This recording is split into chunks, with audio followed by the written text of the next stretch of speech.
Regresemos al Nuevo Testamento. Vamos a volver a ver aquellos aspectos que hemos estado viendo. Vamos a aquella cúspide que estuvimos hablando antes, esa montaña, hablando de su historia, porque desde ese pico vamos a ver la topografía y es lo que tenemos que hacer.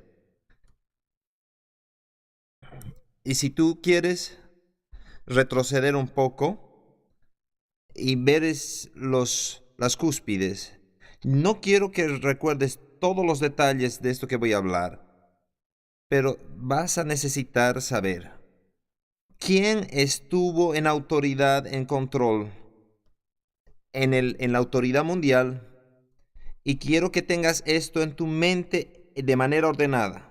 Porque si tú tienes estos 5 o 6 poderes en tu mente, te va a servir por el resto de tu estudio de historia.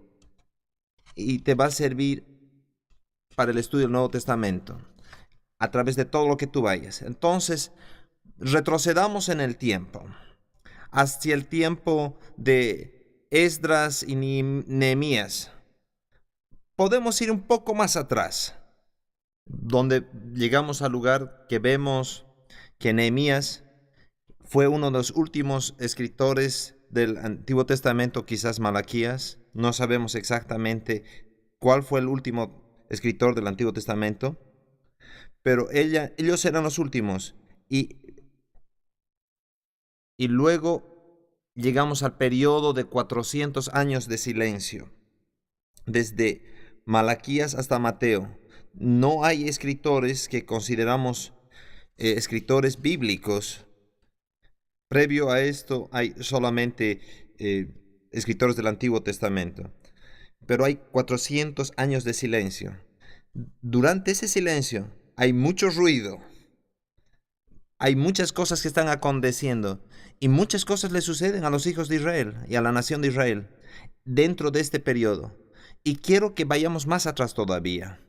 La Escritura dice en Gálatas 4 que en la plenitud del tiempo Dios envió a su Hijo.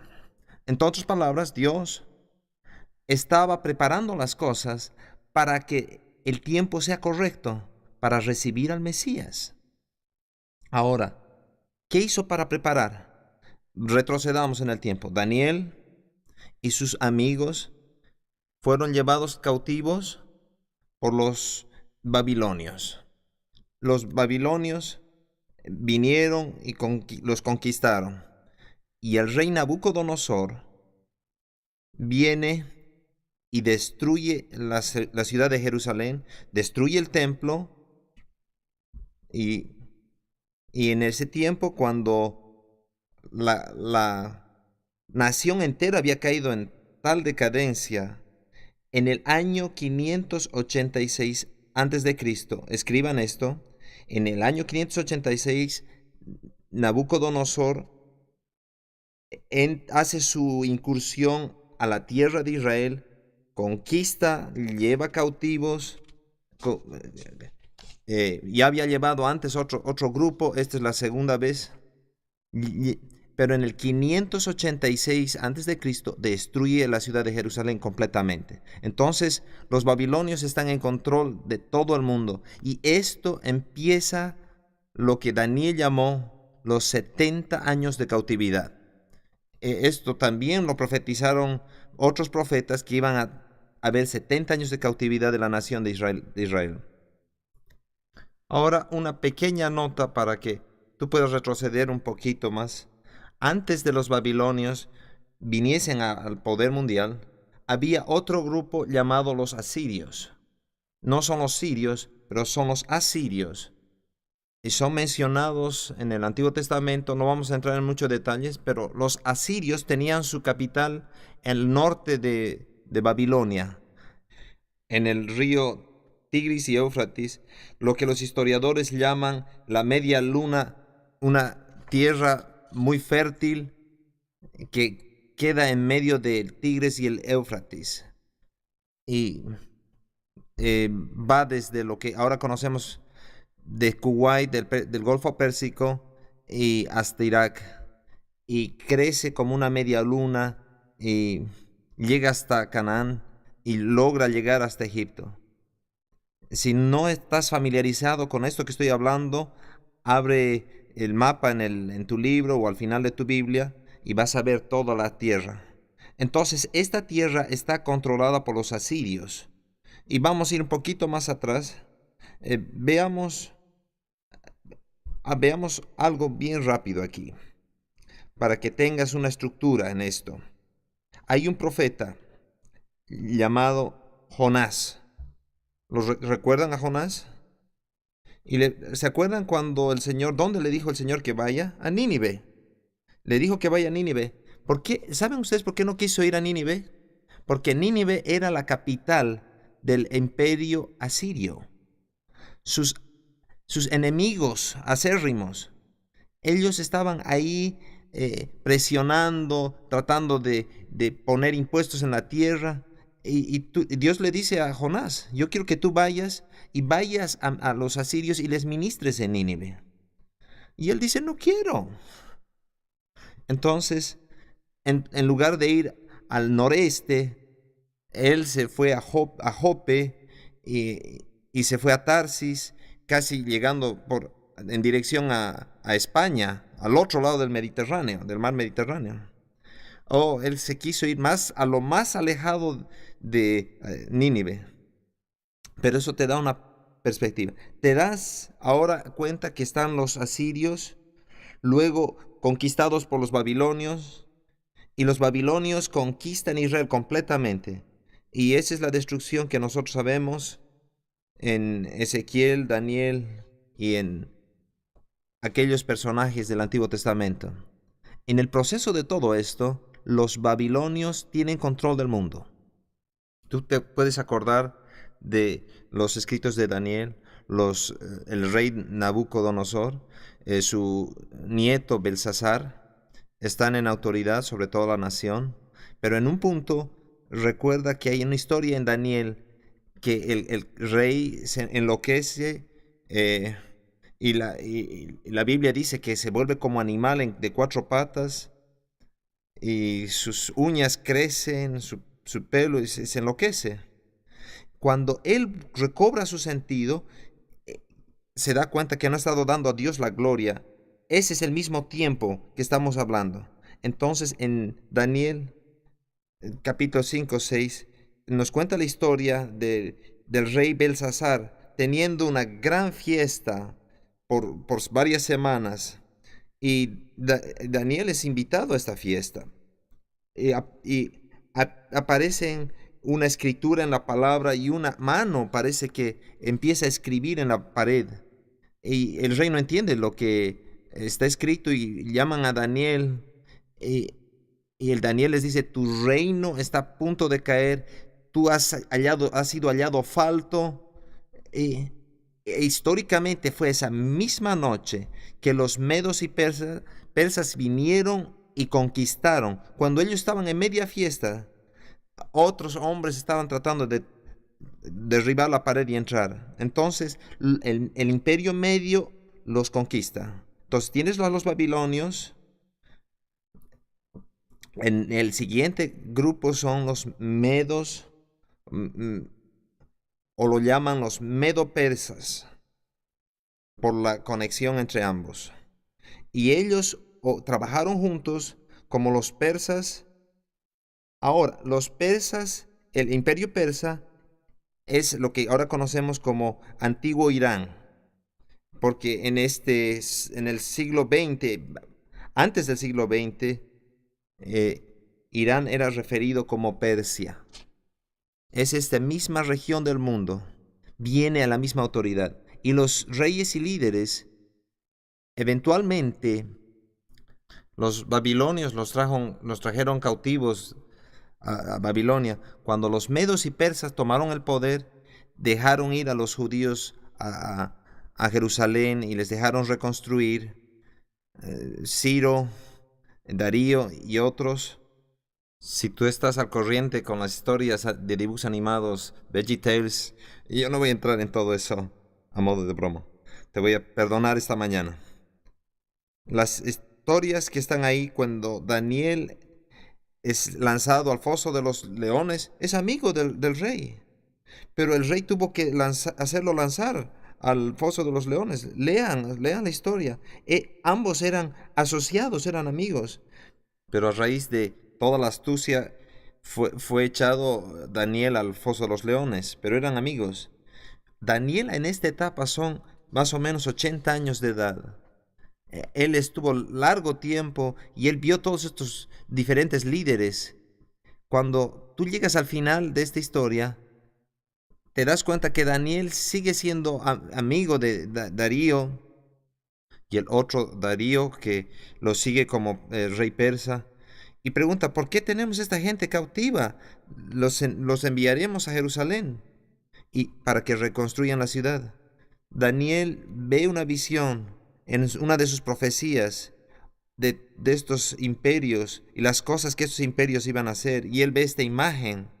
No vamos a entrar en detalle, pero él ve en esta imagen este macho cabrío que se levanta desde lejos del oeste y corre a través de la tierra y destruye todo lo que está en su camino.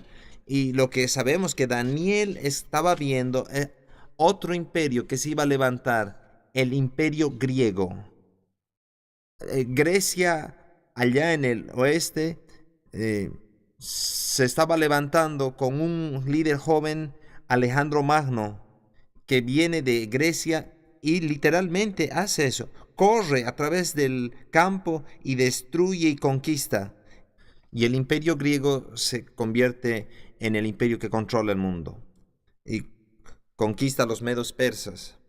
Entonces tenemos tres: Asiria, Babilonia. Babilonia es el cuarto, los medos y persas. Y luego tenemos el imperio griego, viniendo a autoridad. Entonces ya tenemos cuatro en esta sucesión.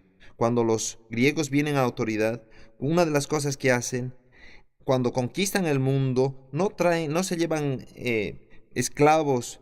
Lo que los hacen es educarlos. Les dan el lenguaje griego y se disemina en todo el mundo en este proceso como el lenguaje de comercio. El griego se empieza a hablar como un segundo idioma en ese tiempo. Entonces los griegos fueron inteligentes en esto. Tú debes acordarte que Alejandro Magno solo vivió a los 32 años y murió. Y dejó el imperio griego para que ser dividido entre sus líderes. Habían 4 generales bajo Alejandro Magno y esencialmente dividieron todo el imperio en 4 partes. No nos vamos a preocupar en lo que hicieron ellos, pero sí nos vamos a concentrar en Oriente Medio, la Tierra Santa, la tierra de Israel, y ahí en esa tierra empiezan a ejercer mucha influencia y sus sucesores empiezan los griegos a controlar. Pero estos sucesores hicieron enojar a los judíos y entramos a este periodo de los 400 años de silencio y hace que los judíos se levantan en contra de los griegos y lo que ellos se liberan por un tiempo. Ellos tienen el tiempo para hacer lo que tienen que hacer en este periodo y como resultado de eso, de toda esa libertad que ganaron, los judíos empiezan a regirse a ellos mismos en Israel durante este periodo. Entonces, tenemos la influencia griega, tenemos todos estos sucesos ocurriendo. Entonces, cuando llegamos al tiempo de esta revolución que toma lugar, no te voy a poner todos los detalles en esta revolución. Esto empieza a suceder cuando Judea recobra su libertad y tienen paz por muchos años. En este proceso, ustedes quiero que vean que en Medio Oriente, en la Tierra Santa, Israel siempre ha estado bajo una autoridad en este tiempo de los 400 años. Bajo los babilonios, luego bajo los medo-persas, luego bajo el imperio griego. Siempre alguien estaba controlándolos. Y llegamos a ese lugar donde finalmente ellos se liberan. Pero una de las últimas cosas que hicieron uno de los líderes, Átalos III de Turquía, llamado Pérgamo en ese tiempo, básicamente escribió un último testamento y lego mi imperio, dijo a los líderes en Roma. Y Roma era una ciudad nueva, joven, no era muy poderosa, y él dejó su imperio a ellos. Y su imperio incluyó esta parte del Medio Oriente, Israel. Entonces, lo que sucede es, como resultado de esto, hay un par de líderes que se levantan y dicen, ¿quién va a controlar esta área? Estos eran unos generales del ejército romano, que era un ejército pequeño, joven. Roma no es un imperio todavía, Roma es una provincia, pero ellos quieren tener cierto control. Hay un general llamado Pompeyo y otro Julio, y empiezan a pelear. Julio está peleando en la parte del sur de Francia y en España, en esa área, y Pompeyo está peleando en otra área. Y vuelven a Roma y dicen, el que llegue primero a Roma es el que va a tener todo el imperio. Entonces, Julio es el que gana, entonces lo conocemos más adelante como Julio César. Entonces, finalmente tenemos un imperio romano enorme, porque empezaron a tomar en ambas direcciones, y cuando regresan, ya Julio César empieza a ejercer autoridad y toma total control sobre todo esto, pero cuando ya empiezas a tener dos grupos grandes peleando, como los republicanos y demócratas, no importa quién gana, el otro no está feliz. Entonces Julio fue al Senado a arreglar algunas cosas. Ustedes conocen la historia. ¿Y saben lo que sucedió en el Senado? Y a mediados de marzo, el año 44 antes de Cristo, un amigo de Julio César viene con una daga y termina con su vida en un acontecimiento sangriento y es muerto en el Senado, Julio César. Entonces, ¿qué hacemos ahora?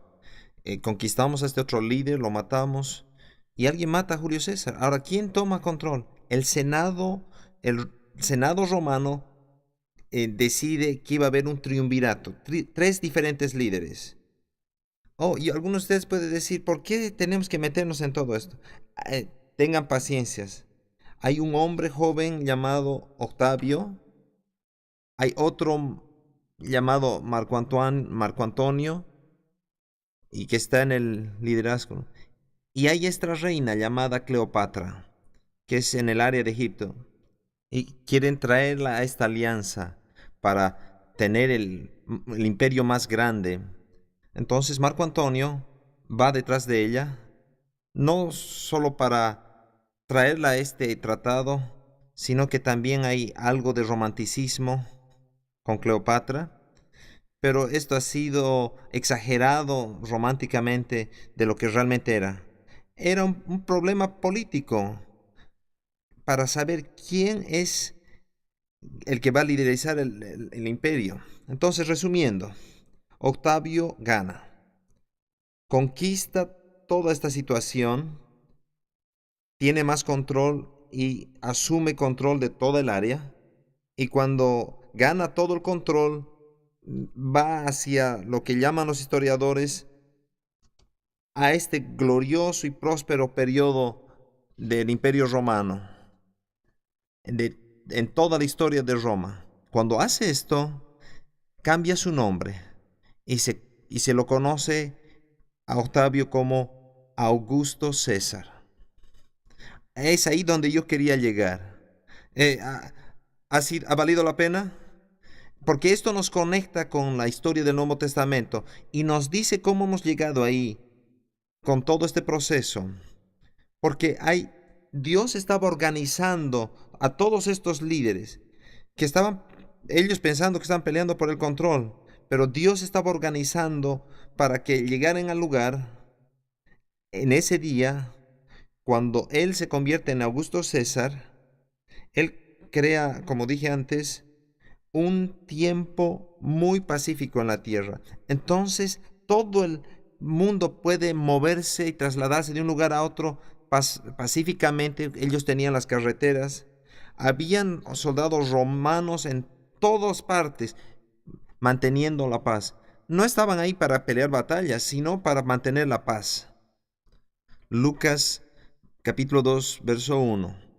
Dice, aconteció en aquellos días que se promulgó un edicto de parte de Augusto César que todo el mundo fuese empadronado. Este primer censo se hizo siendo Cirenio gobernador de Siria e iban todos para ser empadronados cada uno a su ciudad. Entonces, vemos a Augusto César en esta situación. Entonces, hay un líder más que quiero decirte. Tú ves esta sucesión: asirios, babilonios, medo-persas, griegos y luego romanos. Y eso nos lleva todo el camino hasta el Nuevo Testamento, porque la autoridad romana es la que estaba rigiendo en esos tiempos. Y los fariseos, escribas estaban tratando con esta autoridad. En el tiempo de Jesús, la autoridad romana. Hay un joven en Judea que tiene aspiraciones políticas a convertirse en un líder. Su nombre es Herodes. Y este joven es mitad judío, actualmente es idumeo, descendiente de los edomitas, y los edomitas eran primos de la línea de Esaú. Jacob y Esaú eran primos de la familia. Y porque era casi familiarizado con el territorio, era mitad idumeo y mitad gentil, como puedo decir, perdón, era mitad judío, mitad idumeo, para decir esto correctamente. Como resultado de su crianza en esta región, conocía ambos lados de este tema. Él sabía lo que era ser judío y sabía lo que era ser un extraño, porque él creció de esta manera en esta familia. Y él se convierte en un político muy astuto, porque conoce ambos lados de la situación. Él siempre apoyó a Roma. Entonces Roma apoyó su apoyo y le dijeron los romanos, hay un joven, hay que ponerlo en esta área, porque esta área es muy problemática. Él entiende a los judíos que siempre están causando problemas. Y realmente ellos estaban causando problemas porque ellos tenían corazón para ser independientes. Entonces Herodes se levanta y dice, yo entiendo la situación, y él es nombrado rey de esta región.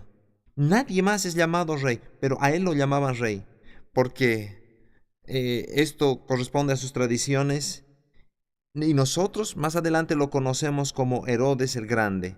Es el padre de la familia de los Herodes. No quiero confundirte en este momento, ya tienes suficiente, pero hay otros diferentes Herodes listados en el Nuevo Testamento. Es un poco confuso. Vamos a hablar acerca de la familia, pero él es el padre que inicia todo el proceso. Él sabe cómo apoyar a Roma porque él construye varias cosas, como Cesarea. Aquí, ¿de quién crees que han tomado el nombre? De César. Cesarea es un puerto hermoso, es un área que se la puede visitar todavía ahora, las ruinas de Cesarea en el Oriente Medio. Él construye otras ciudades como ellas, nombradas con nombres de personas romanas y cosas que estaban allí para honrar a Augusto César particularmente. Él también sabía cómo construir el templo. El Herodes el Grande reconstruyó el templo. ¿Por qué hizo esto? No va a complacer a Roma. ¿A quién va a complacer? Va a complacer a los judíos. Ellos dicen también, Él también nos cuida a nosotros. Y Él construyó este templo. Era más grande que el templo de Salomón, pero no era tan majestuoso como el de Salomón. Pero el templo de Salomón fue destruido siglos antes y Él construyó esta estructura del templo enorme. Había un poco de favor también acerca de Él. Él también construyó otras cosas para complacerse a sí mismo. Vamos a dejar esas de lado. Los judíos lo toleraban bien porque hicieron esta declaración: robó el trono como una zorra, gobernó como león y luego murió como perro. Este es un pedazo de información. Robó el trono como zorra, también era muy astuto, reinó como león porque era fuerte, pero se convirtió en alguien muy paranoico, porque él no sabía cómo mantener su control. ¿Conoces esta parte de la historia, no es así? Habían estos magos que vinieron del oriente, siguiendo esta estrella. Oh, para decir, hay un nuevo rey que ha nacido. Y él dijo, ¿qué? Un nuevo rey. Y Herodes no estaba feliz, pero él quiso mantener su compostura, pero no estaba feliz, porque él es el rey. Se estaba preocupando aquí. Sabemos por otras fuentes históricas que este hombre llegó al punto de paranoia. Mató a 3 o 2 de sus hijos para que no quiten su trono, no se rebelen contra él. Y también mató a su esposa, porque él pensaba que estaba conspirando. Y se convirtió en alguien tan paranoico que realmente murió como perro. Entonces, acabemos la historia. ¿Qué hizo para tratarse de deshacer de Jesús? Él mandó soldados a Belén y mataron cada niño bajo la edad de 2 años para asegurarse que lo había matado. Pero Dios advirtió a José y a María para que se vayan a Egipto y de esta manera Jesús fue protegido. Él estaba tan paranoico pensando que alguien iba a venir a quitarle el trono. Sabemos que él perdió la razón y se volvió loco. Y murió como perro, eventualmente, como los judíos dicen de él. En Lucas capítulo 1, verso 5, dice, hubo en los días de Herodes, rey de Judea, un sacerdote llamado Zacarías. Y quiero que te des cuenta que dice en los tiempos de Herodes, rey de Judea. Este es Herodes el Grande. Entonces, venimos a este mundo en esta influencia y traemos todos estos políticos. Les repartieron la fotocopia de los 10 políticos del Nuevo Testamento o personas involucradas en política. Revisamos esto. Estos no están en orden ni en rango. Número 1, número 2. Yo digo los 10 primeros. ¿Dónde están las otras copias, por favor, para que cada uno tenga su copia? Hay algunos que no han tenido la copia. Quizás podamos mandarlas en ambas direcciones. Quiero hacer con toda esta información histórica. Esto está sucediendo en el mundo alrededor. Hay muchas personas que están queriendo ser oídas, muchas voces que están queriendo ser oídas. Estas son minorías, no hay ningún grupo que controla al resto. Todos están peleando para tener sus voces, están ahí forcejeando. Herodes, escúchanos. Y quieren que el mundo les oiga de todas las cosas que están sucediendo. Esta lista son de todas las facciones políticas. Pensamos que son grupos religiosos, pero déjame decirte algo. Son políticos, son asuntos políticos. Número 1, los escribas. se los refiere a ellos en la escritura, Jesús se refiere a ellos. La definición, ellos copiaban las escrituras, eran estudiosos de las escrituras, ellos enseñaban y escribían la interpretación de la ley y los profetas. Vayamos a Mateo capítulo 7. Vamos a ver en el Nuevo Testamento a cada uno de ellos. Mantengamos atención. Mateo 7, verso 28 y verso 29. Cuando terminó Jesús estas palabras, rápidamente, capítulo 7 de Mateo es el final del Sermón del Monte. Capítulos 5, 6 y 7 son el Sermón del Monte. Y en este sermón, él dice, la ley dice esto, pero yo les digo esto otro. Entonces, de esta manera, él estaba expandiendo en la ley. Cuando Jesús terminó estas palabras, la gente se admiraba de su doctrina, porque les enseñaba como quien tiene autoridad y no como los escribas. Otra traducción dice, no como los maestros de la ley. Otras traducciones tienen otro término, pero se refiere a los escribas. En otras palabras, es mejor maestro que los escribas. Y los escribas no les gustaba esto. Entonces, ese era su problema. Pero literalmente, los escribas se los denominaba así porque ellos tenían sus instrumentos de escritura y escribían.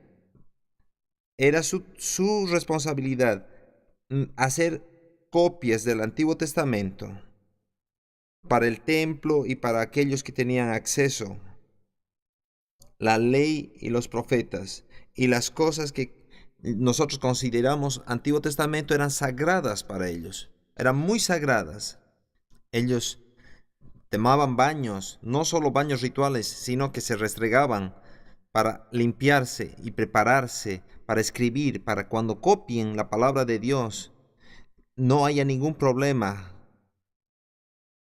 Porque tenían los problemas de que se desintegraban estos manuscritos y tenían que volver a hacer nuevas copias, como del Nuevo Testamento. Era el mismo problema.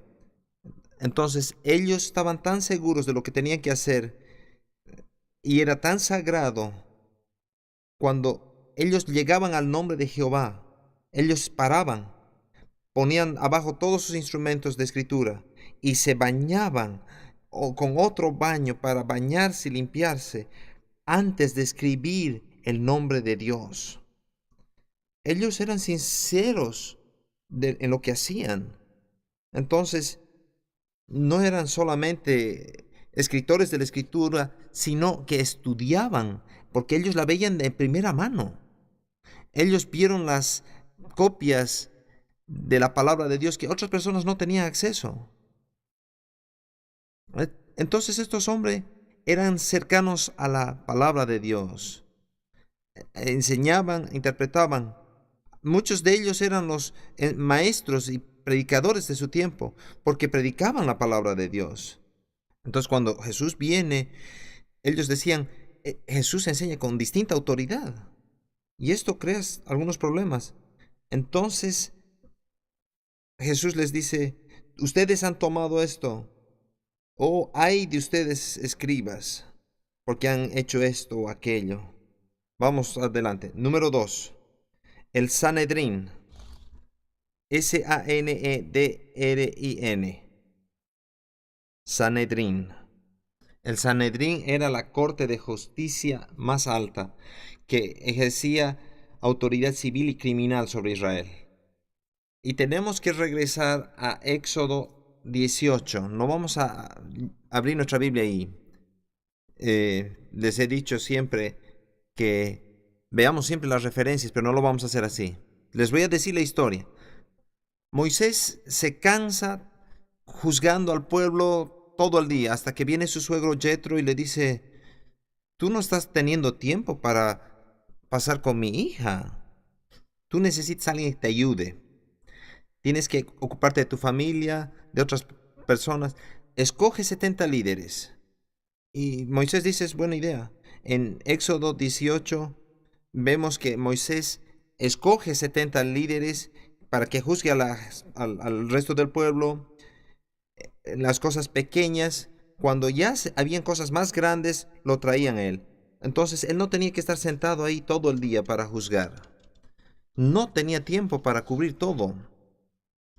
Ese grupo de 70 es lo que eventualmente se convierte a través de los siglos en el Sanedrín, esta corte de justicia. Ellos oyen todos los casos, juzgan. El Sanedrín está en autoridad.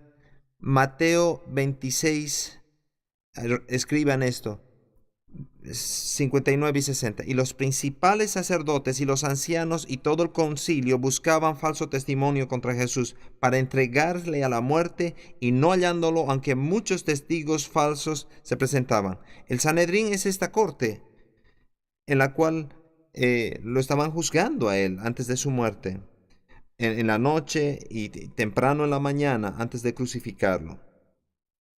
Esto es entonces, ellos están ejerciendo su autoridad. Tercero, saduceos. Saduceos.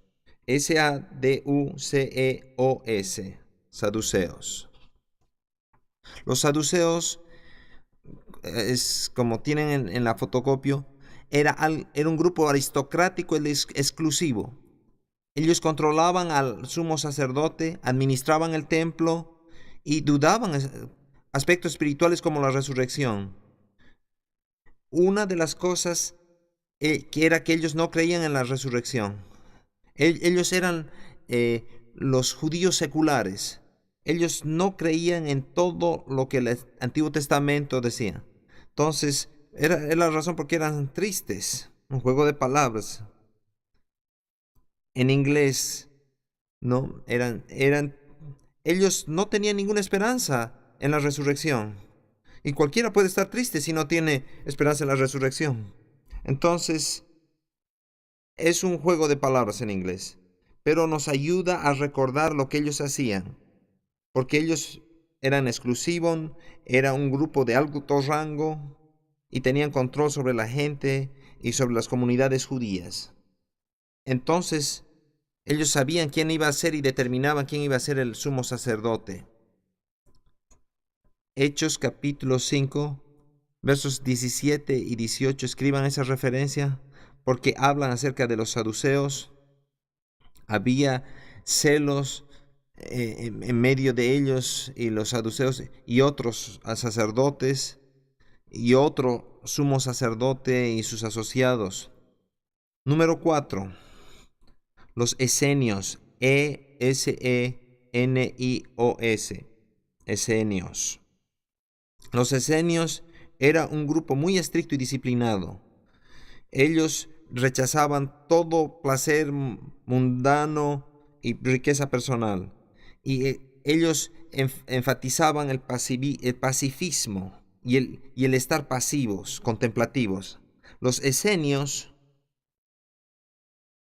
se apartaban de los saduceos, de los fariseos, de estos grupos que eran sectas judías. Es S-E-C-T-A-S. Era un grupo que se apartaba de la corriente principal en Jerusalén, los fariseos, los saduceos. Ellos se apartaban porque ellos veían la corrupción.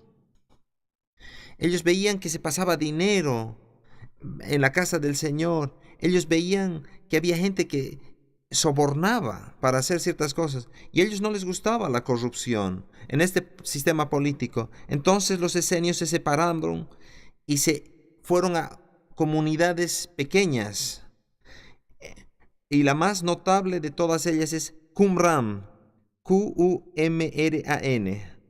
Esta comunidad, Qumran, se fue cerca al Mar Muerto.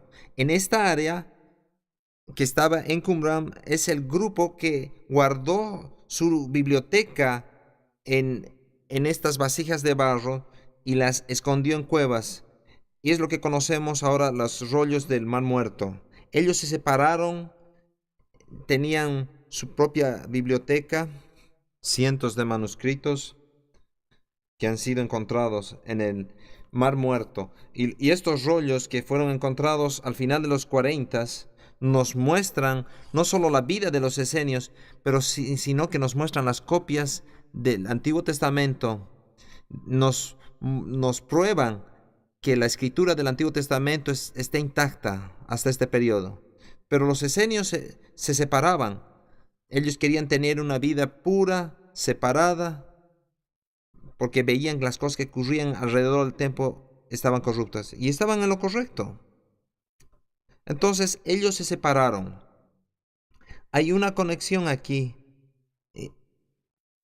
No hay ninguna referencia en el Nuevo Testamento como esenios.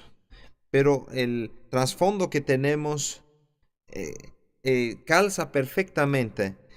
Parece que hay una conexión entre Juan el Bautista, y se lo llama Bautista porque bautizaba en el río Jordán. Él predica un mensaje que suena de la misma manera que ellos dicen. Y él dice, tienes que separarte. ¿Se acuerdan cuando vinieron los fariseos y escribas? Y él les dijo, ¿quién les advirtió a ustedes, generación de víboras? No leyó el libro de cómo ganar amigos e influenciar gente. Y lo que John está diciendo, ustedes que están viniendo de Jerusalén, son un grupo de pecadores. Necesitan arrepentirse y bautizarse. Entonces le está predicando el mismo mensaje. Hay muchas personas, y yo también lo creo, que quizás Juan no vivía en esas comunidades, pero escuchó su mensaje y estaba de acuerdo con ellos, porque él estaba en lo correcto, que lo que ellos estaban haciendo estaban en corrupción y necesitaban separarse, y él estaba preparando el camino para el Mesías. Entonces él estaba trabajando en esa dirección. Quizás hay una posible conexión entre Juan el Bautista y los esenios. Número 5. Los fariseos. F-A-R-I-S-E-O-S. Los fariseos. Es un gran movimiento de media clase religiosa judía. Ellos están abocados a los pequeños detalles de las tradiciones legales. Ellos eran responsables de interpretar la ley en detalle. Ellos hacían estas cosas. ¿Cómo observamos el sábado? No camines muy lejos. ¿Cuán lejos es muy lejos? Entonces ellos decidían cuán lejos podían caminar para mantener santo el sábado. Estaban preocupados de los detalles. Lucas 11, verso 37.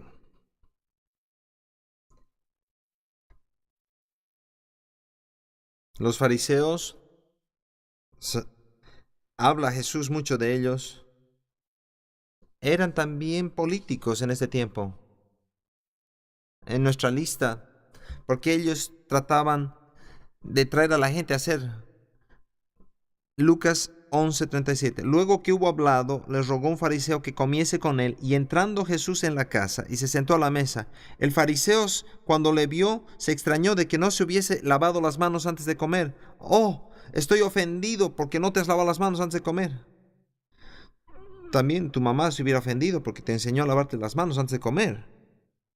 Pero ellos no estaban ofendidos por falta de higiene. Ellos estaban ofendidos por la falta de observancia de este ritual.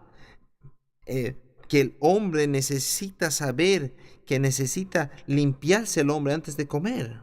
Entonces ellos se ofendieron cuando Jesús no había seguido la ley. Verso 39. Pero el Señor le dijo: ahora bien, vosotros los fariseos limpiáis lo de afuera del vaso y del plato, pero por dentro estáis llenos de rapacidad y de maldad. Necios, el que hizo lo de afuera, ¿no hizo también lo de adentro?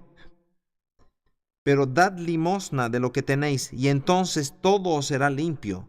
Mas ay de vosotros, fariseos, que diezmáis la menta y la ruda y toda hortaliza, y pasáis por alto la justicia y el amor de Dios.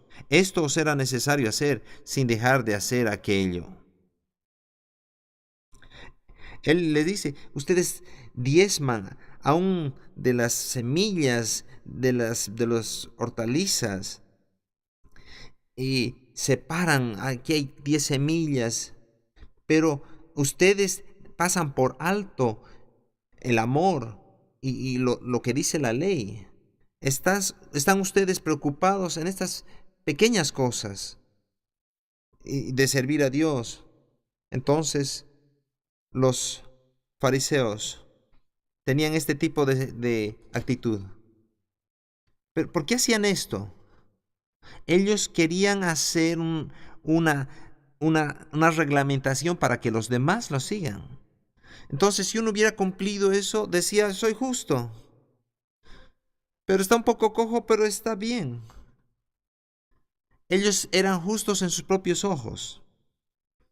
Ellos se veían que habían satisfecho la ley porque ellos podían tener en control cada detalle.